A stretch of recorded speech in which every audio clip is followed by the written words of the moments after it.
আমার এখানে আরেকজন কথা বলেছেন এর আগে, মমিন। আমরা একই বিশ্ববিদ্যালয়ে পড়েছি এবং সেই সূত্রে আমাদের সাথে বিশ্বত সভাপতি আজকের অনুষ্ঠানে শাহজাহান ভাইয়ের সাথে আমরা একই হলের অবাক, ফলে একসাথে হলে থেকেছি। আবার দেখা যায় যে সৌভাগ্যক্রমে ভাইয়ের উপজেলাতে কাজ করা। তো আজকের অন্যান্য অতিথিবৃন্দ বিশ্বত উপজেলা কৃষি অফিসার, উপজেলা প্রকল্প বাস্তবায়ন কর্মকর্তা, খুন্তা ফাউন্ডেশনের সভাপতি সহকারে অন্যান্য আপনারা যারা গ্রামের মুরব্বী আছেন, আপনাদের প্রতি কৃতজ্ঞতা জানাই। আসলে দেখেন, কয়েকটা বিষয় এখানে অনেকে আলোচনা করছেন।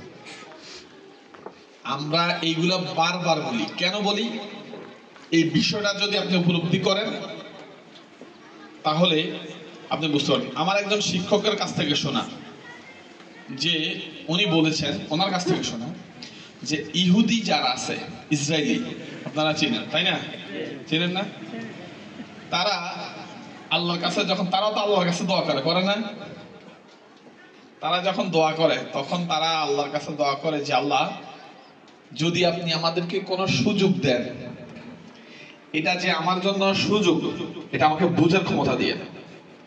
কথাটা বুঝতে পারছেন?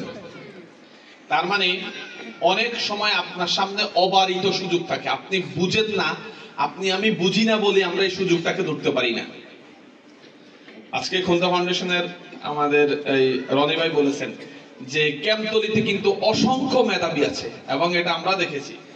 ঢাকা বিশ্ববিদ্যালয় থেকে শুরু করে বিভিন্ন বিশ্ববিদ্যালয় পড়েছে, সরকারের গুরুত্বপূর্ণ জায়গায় আছে এবং এই এলাকার সুসন্তান হিসেবে। ফলে এটা আপনাদের জন্য অবারিত সুযোগ, এটা আপনাদেরকে বুঝতে হবে। এদেরকে যদি আমরা কাজে লাগাতে না পারি তাহলে আপনাদের এই সময়টা অযথা চলে। তারা রাষ্ট্রের বিভিন্ন জায়গায় বিভিন্ন সময়ে সেবা দিবে, কিন্তু নিজ এলাকার জন্য, নিজ গ্রামের জন্য কাজ করে, এটা অবারিত সুযোগ হিসেবে থাকবে। আমি বিশ্বাস করি আপনারা ওনাদেরকে নিয়ে এই ক্যাম্পতলিটা একটা মাদক মুক্ত, বাল্য বিবাহ মুক্ত করবেন। এখন মাদকের বিষয়টা বারবার আসে কেন? হুজুর বলেছেন, হুজুর মাদক নিয়ে কোরআনের আয়াত থেকে শুরু করে অনেক কিছু বলছেন, কিন্তু বাল্য বিবাহ নিয়ে কিন্তু ইসলামের কোনো ব্যাখ্যা দেন নাই। যদিও ওনার বিষয় ছিল ইসলামের আঙ্গিকে বাল্য বিবাহর বিষয়টা। দেখেন, আমার কাছে মনে হয় হুজুরের এখানে একটু হুজুর একটু টেকনিক্যালি একটু অ্যাভয়েড করছেন। কারণ আমাদের বিয়েতে পড়া কিন্তু হুজুর বাল্য বিবাহ কথাটা কেন আসে? রাষ্ট্রীয় আইন, এটা কি ধর্মের বাইরে? ধর্ম বিষয়টা কি আমাদের বাহিরের কোনো কিছু? আপনি একটা জিনিস চিন্তা করেন, ধর্মে মেয়েদেরকে দুই প্রকার বলা হয়েছে। এক প্রকার মেয়ে হচ্ছে প্রাপ্তবয়স্ক মেয়ে, আরেক প্রকার মেয়ে হচ্ছে অপ্রাপ্তবয়স্ক, তাই না? ধর্মে বলা আছে যে প্রাপ্তবয়স্ক মেয়ের বিয়ের ক্ষেত্রে সে নিজেই তার সিদ্ধান্ত নিতে পারবে, আর অপ্রাপ্তবয়স্ক মেয়ের বিয়ের ক্ষেত্রে তার গার্ডিয়ানের পারমিশন লাগবে। উইদাউট পারমিশন তার বিয়ে হবে না। অপ্রাপ্তবয়স্ক, যেটাকে আমরা নাবালেগ বলি, নাবালেগ মেয়ের ক্ষেত্রে বিয়ে হচ্ছে তার গার্ডিয়ানের পারমিশন লাগবে। এখন আমরা, রাষ্ট্র যখন আইন করেছে তখন একটা মেয়ের বিয়ের বয়স ঠিক করেছে 18 বছর। যেদিন 18 পূর্ণ হবে সেদিন সে প্রাপ্তবয়স্ক। আর ছেলের ক্ষেত্রে ঠিক করেছে 21 বছর, যেদিন 21 পূর্ণ হবে সেদিন প্রাপ্তবয়স্ক। তাই দুইটার সাথে কন্ট্রাডিক্টরি আছে কিনা, নাকি দুইটা একই কথা বলে? দেখেন, বাল্য, এই যে অপ্রাপ্ত বয়স্ক বা গার্ডিয়ানের পারমিশনের বিষয়টা আসে, তখন আমরা বলি এটাকে বাল্য বিবাহের বিষয়টা। কেন? আপনি দেখেন, ইসলামে বিয়ের জন্য যে কয়টা হুকুম আছে, নির্দেশনা আছে, বলা হচ্ছে যে বিয়ে করতে হলে দুইজন সাক্ষী লাগবে, রাইট? বিয়ে করতে হলে মোহর লাগবে, মোহর ছাড়া বিয়ে হবে হুজুর? বিয়ে হবে না। বিয়ে করতে হলে আমাদের রাষ্ট্রীয় আইন কানুন অনুসারে রেজিস্ট্রেশন লাগবে, লাগবে।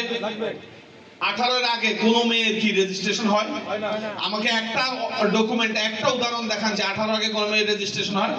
আপনারা বলেছেন, আপনারা জানেন যে বিভিন্ন সময় নোটারি নিয়ে আসে, এগুলা বেগ, এইরকম কোন ডকুমেন্টস এর কোন রকমের অ্যাকসেপ্টেন্সি নাই। আইনে বলা আছে বয়স নির্ধারণের জন্য 4টা শর্ত আছে, 4টা ক্রাইটেরিয়া। একটা হচ্ছে তার এনআইডি লাগবে, আরেকটা জন্ম নিবন্ধন, আরেকটা পাসপোর্ট, আরেকটা তার সার্টিফিকেট। এই 4টা যদি কোথাও বয়স সিনক্রোনাইজ করে তাহলে তাকে আমরা প্রাপ্তবয়স্ক অথবা অপ্রাপ্তবয়স্ক বলবো, বাল্য বিবাহ বলবো অথবা বাল্য বিবাহ বলবো না।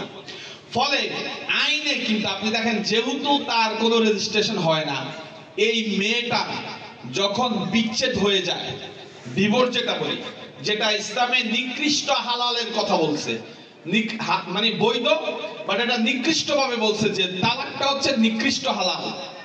কথাটা কিন্তু খুব খেয়াল করবেন। আমাদের সমাজে যখন এগুলা ঘটে যায় তখন কি তার মেয়ের অধিকার প্রতিষ্ঠিত হয়?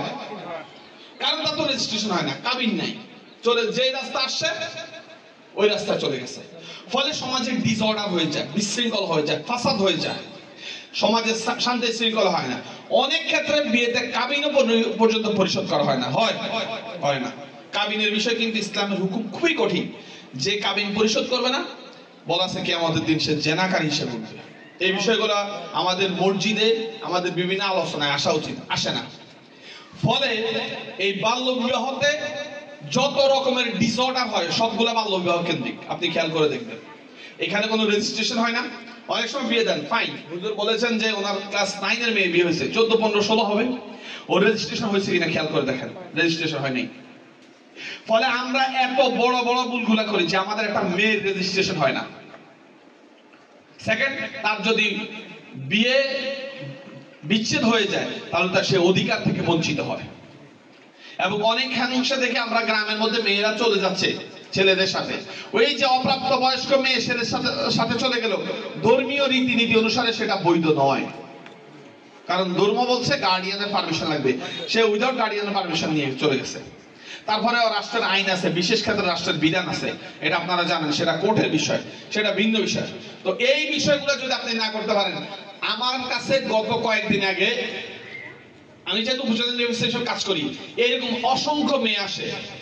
একটা মেয়ে আসছে, তার বাড়ি মুজাফফরগঞ্জ দক্ষিণ, তাকে তার চাচি বিয়ে দিয়েছে, তার বয়স 14-15 হবে, তার কোলে একটা সন্তান, তার স্বামী এখন তাকে নিচ্ছে না, নাই রেজিস্ট্রেশন নাই কিছু। এই সন্তান স্বামী ইভেন তার এনআইডিটা দিচ্ছে না এই ছেলেটার জন্ম নিবন্ধন করার জন্য। ভাবতে পারেন আপনি কত বড় অন্যায় আমরা করতেছি। একটা মেয়ে বড় হবে, অবশ্যই তার বয়স বলবে যে তাকে আমরা বিয়ে দিব, তার সময় বলবে তাকে বিয়ে দিতে হবে। ছেলে বয়স হলে তাকে বিয়ে দিতে হবে, ডেফিনেটলি দিতে হবে। এটা আপনার উপরে দায়িত্ব, মা বাবার উপরে দায়িত্ব, তাকে অনেকগুলা কাজ আপনার সম্পন্ন করা। কিন্তু এই অসঙ্গতিগুলা দেখতে হবে যে একটা মেয়ে কি হচ্ছে, সে ডেভিয়েশন হয়ে যাচ্ছে, পড়াশোনা নাই। গত কয়েকদিন আগে একটা মেয়ে আসতো, খুবই সুন্দর, সাথে তার স্বামী আছে, একটা কাজে আমার কাছে আসে। ছেলেকে জিজ্ঞাসা করছে আপনি পড়াশোনা, বলছে আমি ক্লাস 7 পাস। মেয়েকে জিজ্ঞাসা করছে আপনার পড়াশোনা, বলছে আমি ক্লাস 8 পাস। ভাবতে পারেন আপনার লাকসামে পড়াশোনার ডাউনওয়ার্ড স্লোপিংটা কত হাই, কত দ্রুত আপনার এরকম হচ্ছে পড়াশোনা করতেছে। স্কুল কলেজ মাদ্রাসাগুলোতে ছাত্রছাত্রীরা নাই, ছেলেরা নাই, পড়াশোনা করে না। আজকে সেকেন্ড যে আলোচনা বিষয় হচ্ছে মাদক। হুজুর গুরুত্ব সহকারে বলেছেন, একদম সুস্পষ্ট নির্দেশনা যে তোমরা যারা মাদকাসক্ত মানে নেশাগ্রস্ত, তারা নামাজের নিকটবর্তী হয় না। একদম আল্লাহ স্পষ্ট বলছেন, হুজুর বলেছেন কিনা? আল্লাহ বলেছেন। ফলে মাদকটা তো কঠিন। আজকে গত বৃহস্পতিবারে একটা ঘটনা, এর আগের একটা ঘটনা। বৃহস্পতিবারে একটা ঘটনা হচ্ছে, বাবা আসছে, তার সাথে তার একটা ভাতিজা আসছে। বাবা মার কাছে আসছে, আমি ছিলাম, ওসি সাহেব ছিলাম, আমরা পৌরসভাতে ছিলাম। বাবা আমার কাছে আসছে যে মামলা নিতে হবে আমার। মামলা কেন? ছেলে তাকে মারে কেন? সে মাদকাসক্ত। 2 বার রিহ্যাবে রেখেছে, এর আগে একাধিকবার জেল খেটেছে। এখন সে বাবা মাকে মারে, মামলা নিতে হবে। তার কয়েকদিন আগে বাবা এসেছে, মা এসেছে, তাদের ছোট সন্তান এসেছে, আমাকে বলছে আমার ছেলেকে সেনাবাহিনী ধরে নিয়ে গেছে। কেন? বলছে মাদকাসক্ত, সেই জন্য ধরে নিয়ে গেছে। আপনি কেন আসছেন আমার কাছে? বলছে আমার ছেলে যাতে বের হতে না পারে। মা কেন বের হতে পারবে না? বলেছে আমার ছেলে আমাদেরকে মারে। ছোট সন্তান বলেছে যে আমার ভাই আমার বাবা মাকে মারে। এই যদি আপনার সমাজ হয়, আপনি কিসের ইসলামিক সমাজ প্রতিষ্ঠা করবেন? যে এখানে আল্লাহ কোরআনে বলছে তোমরা এমন শব্দ বলো না যে মা বাবা উফ শব্দটা বলে, উফ এই কথাটা বলে, এটা বলা যাবে না। এমন কোন কাজ কর্ম করা যাবে না। আর সেই মা বাবাকে ধরে আমরা মারি, একমাত্র কারণ নেশা, অন্য কোনো কারণ নেই। পরিবারে বউকে মারে, ছেলেকে মারে, মা বাবাকে মারে। আপনি চিন্তা করতে পারেন, বউকে মারাটা আপনি একরকম দেখেন, ছেলেকে মারা একরকম দেখেন। যেই সন্তান মা বাবাকে মারে তাকে কিভাবে দেখবেন? একমাত্র কারণ মাদক। ফলে এই ব্যাধি থেকে আমাদের মুক্ত হতে হবে। আমাকে যখন বলছে আজকের এই ক্যাম্পতলিতে আমি এসেছি, আমাদের ওসি সাহেবের প্রতিনিধি আসছে, আমরা একদম দৃঢ়ভাবে বলতে চাই, যখনই আপনাদের গ্রামে কেউ মাদকাসক্ত, কেউ মাদক বিক্রি করে, আপনারা যদি পারেন ধরে আমাদেরকে একটা ফোন দিবেন। আসতে যতক্ষণ সময় লাগে আইনের সর্বোচ্চ প্রয়োগ হবে। মাদকাসক্তকে কখনো আমরা ছাড় দিব না, প্রশ্রয় দেই না আমরা কখনো। আর এই মাদকের শুধু সূচনা হয় বিড়ি খাওয়া থেকে, অনেকে আপনারা জানেন। ফলে এই সূচনাগুলোকে আমাদের বন্ধ করে দিতে হবে। পরিবারে আপনি বাবা হিসেবে খাইলে আপনার সন্তান খাবে, আপনি যদি এটা না করেন তাহলে আপনার সন্তান এক সময় এই মাদকের সাথে আকৃষ্ট হবে। ফলে আজকে এই মাদক থেকে শুরু করে আর একটা বিষয়, আমাদের মেয়েদেরকে, এটা খুলনার রনিমে বলছেন, মেয়ে ছেলে যেই হোক না কেন তাকে স্কুলে পাঠাইতে হবে। আমার কাছে মনে হয় লাকসামে একটা ছেলে জন্মগ্রহণ করা মানে একটা সোনার হরিণ পাওয়া। 12 বছর হইলে অটো দিয়ে দিচ্ছে চালে। আপনি দেখেন একটা স্কুল মাদ্রাসা গুলা যে দেখেন ছেলে নাই, আছে মেয়ে, তাও অল্প, তাও অ্যাবসেন্ট রেট অনেক হাই। আর যদি ছেলেদেরকে স্কুলে না পাঠান, আপনার ভবিষ্যতে আমার কাছে মনে হয় এই এলাকাতে শিক্ষিত কোনো ছেলে পাওয়া যাবে না। টাকাও পাওয়া যাবে, আপনাদের এলাকার টাকা আছে মানুষের, অসুবিধা নেই, শিক্ষিত ছেলে পাওয়া যাবে না। ফলে সমাজ লিড দিবে মূর্খরা, সমাজ লিড দিবে মাদকাসক্তরা, সমাজ লিড দিবে যারা নৈতিকভাবে তাদের স্কলার রয়েছে, তারা লিড দিবে। এই বিষয়গুলো আপনাদেরকে আমি সতর্ক করলাম এবং আপনাদের আহ্বান জানাচ্ছি। আপনাদের সামাজিক কাজে সবকিছুতে আমরা আছি। সর্বশেষ জলাবদ্ধতা নিয়ে যে কথা বলেছেন, লাকসাম উপজেলা জয়েন করার পর থেকে জলাবদ্ধতা নিয়ে কাজ করতেছি। আজকে আপনারা জানেন আমাদের এই চিতুশি রোডে একটা সুইচ গেট আছে, সকাল থেকে বেগুনি আমরা প্রায় অর্ধেক পরিষ্কার করেছি। আগামীকাল পরশু আমাদের কার্যক্রম থাকবে।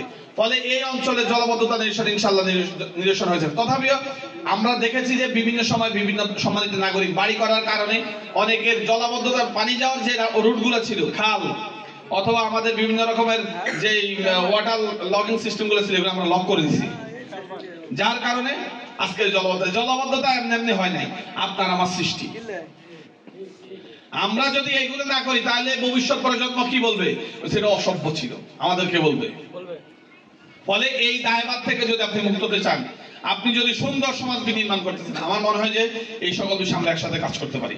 সবার প্রতি শুভকামনা জানাচ্ছি। আমার কথা যদি কেউ তো মানুষের উপর এমন একটা বিধান ইসলাম দেয় নাই যেটা মানব জাতির জন্য, মানবতার জন্য, আমাদের জন্য অপকার হবে, এরকম একটা বিধান ইসলামের মধ্যে নাই।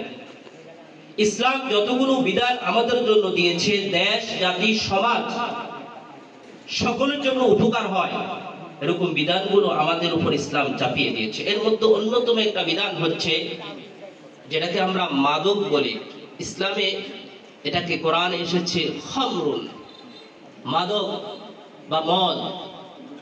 ইসলামে এটাকে নিষেধ করা হয়েছে, হারাম করা হয়েছে। রাসূল সাল্লাল্লাহু আলাইহি সাল্লামকে লোকেরা জিজ্ঞাসা করতো, এই মদ, জুয়া, এই সমস্ত অপবিত্র জিনিস নিয়ে রাসূলকে জিজ্ঞাসা করলো। ওই সময় লোকেরা রাসূলকে জিজ্ঞাসা করলো, কোরআনুল কারীমের মধ্যে এসেছে ইয়াসআলুনাকা আনিল খামরি ওয়াল মাইসির।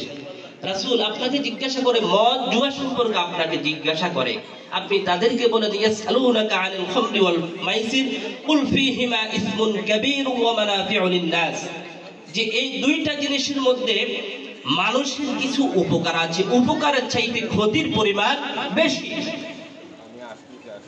এমনকি কোরআনুল কারীমের মধ্যে এসেছে মানুষ যখন নেশাগ্রস্ত অবস্থায় পড়ে যায়, কোরআনুল কারীমের মধ্যে এসেছে ইয়া আইয়ুহাল্লাযীনা আমানু ইন্নামাল খামরু ওয়াল মাইসিরু ওয়াল আনসাবু ওয়াল আজলামু রিজসুম মিন আমালিশ শাইতান, যে তোমরা যখন নেশাগ্রস্ত হয়ে যায় নামাজের কাছেও তোমরা যেও না। কারণ এটা এমন একটা জিনিস, এটা মানুষের মনুষ্যত্ববোধকে নষ্ট করে দেয়। মাদকের কারণে সমাজ নষ্ট হয়, দেশ নষ্ট হয়, একটা জাতি নষ্ট হয়ে যায়।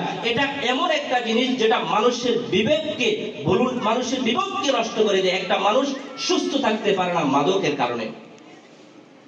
এই জন্য ইসলাম এটাকে হারাম করেছে। ইসলামে হারাম করার অন্যতম কারণ হচ্ছে এটা শুধুমাত্র ব্যক্তিকে নষ্ট করে না, এটা সমাজকে নষ্ট করে না, এটা দেশকে নষ্ট করে না, এটা পুরো আন্তর্জাতিক পুরো বিশ্বকে নষ্ট করে দেয়। সুতরাং আমাদেরকে এই মাদক সম্পর্কে সচেতন হতে হবে।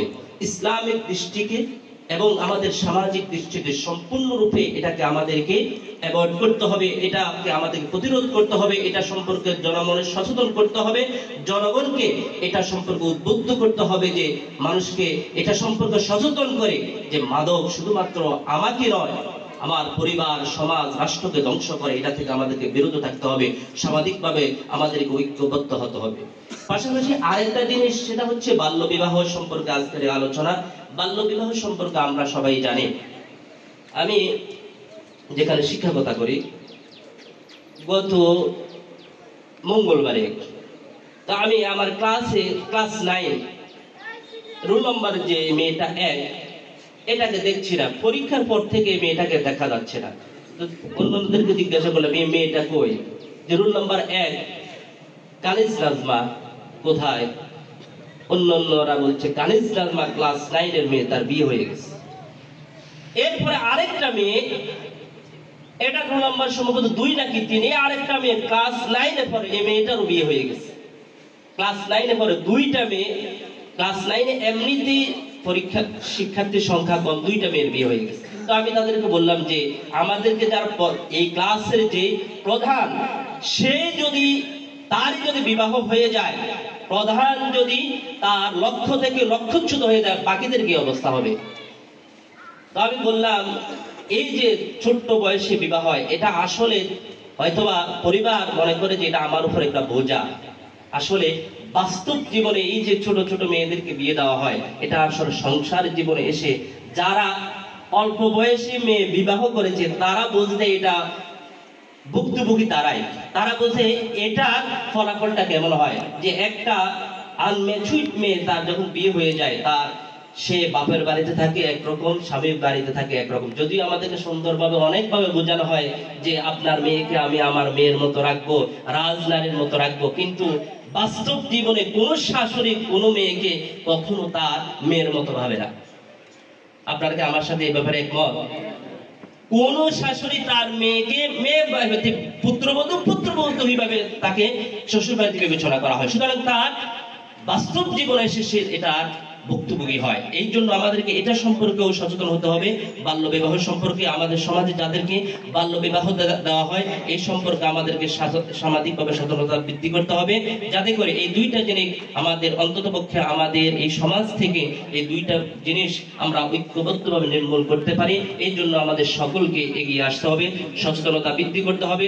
সকল যে সমাজে মুরব্বীরা আছেন, আপনারাও আলহামদুলিল্লাহ প্রত্যেকে হয়তো নিজ নিজ অবস্থানে ভালো আছেন, কিন্তু সমাজে পিছিয়ে পড়া জনগণ যে এসব দিকে অনেক ঝুঁকে যাচ্ছে, শিক্ষা, বাল্যবিবাহ এগুলা থেকে তারা যে এগুলোর ভিতরে ঢুকে যাচ্ছে এবং সমাজটা যে আস্তে আস্তে নষ্ট হয়ে যাচ্ছে, এই জিনিসগুলা একমাত্র সামাজিক লোকজন, আপনারা যারা আছেন, যারা আপনারা সামাজিকতা করেন, যারা আপনারা বিয়ে পড়ান, যারা গ্রামে যুব সমাজ, তারা যদি এগুলাতে সবসময় আপনার চোখ খোলা না রাখে, মন খোলা না রাখে, না দেখে, না খেয়াল করে, না বাধা দেয়, না সচেতনতা করে, তাহলে প্রশাসন দিয়ে এবং আইন কানুন দিয়ে এগুলি প্রতিরোধ করা কখনোই সম্ভব হবে বলে আমি মনে করি না। আর সেজন্য যেটা আমাদেরকে করতে হবে সেটা হচ্ছে যে আমাদের যুব সমাজকে এক হইতে হবে, যেটা আমাদের বর্তমানে খুলনার ছেলেরা এই একটা মডেল তৈরি করেছে বলে আমি বিশ্বাস করি। আপনারা এর সাথে একমত আছেন কিনা যারা জানেন? তো খুলনার এই যুব সমাজকে আপনারা সবসময় সাহসিকতা দিবেন কিনা, এবং তাদের সাথে আপনার গ্রামে যুব সমাজ যদি কাজ করে আপনারা এটার সাথে একমত হবেন কিনা, এবং যে কোনো পদক্ষেপে উৎসাহ দেওয়া, তাদের সাথে কাজ করা, তাদেরকে তাদের সমালোচনা না করে তাদেরকে বলা যে তোমরা এই কাজটা এভাবে করো, আমরা তোমাদের সাথে আছি। এই জিনিসটা আপনারা করবেন কিনা? আজকে এই প্রোগ্রামে আপনারা আমাকে যদি হাত তুলে একটু বলেন যে আমরা এটাতে আছি, তাহলে আমরা সাহস পাবো ইনশাল্লাহ। তো আমি আলোচনা দীর্ঘায়িত করব না, আমি আপনাদেরকে অনেক ধন্যবাদ জানিয়ে পাশের গ্রামে এসে একটু কথা বলার সুযোগ করে দেওয়ার জন্য ধন্যবাদ জানিয়ে আমি আমার আলোচনা শেষ করছি। ধন্যবাদ। আসসালাম।